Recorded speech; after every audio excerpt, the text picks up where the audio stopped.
মসজিদে কোবা ইসলামের ইতিহাসের প্রথম নির্মিত মসজিদ। মহানবী হযরত মুহাম্মদ সাল্লাল্লাহু আলাইহি ওয়াসাল্লাম যখন মক্কা থেকে মদিনায় হিজরত করার সময় মদিনার অদূরে কোবায় এই মসজিদ প্রথম তিনি নির্মাণ করেছিলেন।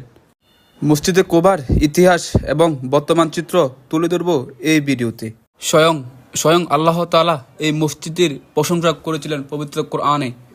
সূরা তওবাতে আল্লাহ পাক বলেছিলেন যে মসজিদটির প্রথম দিন থেকে তাকওয়ার উপর প্রতিষ্ঠিত, সেখানে অবস্থান করা আপনার জন্য অধিক সঙ্গত, যেখানে এমন কিছু লোক রয়েছে যারা পবিত্রতা পছন্দ করে আর আল্লাহ তাআলা পবিত্র ব্যক্তিদেরকে ভালোবাসেন।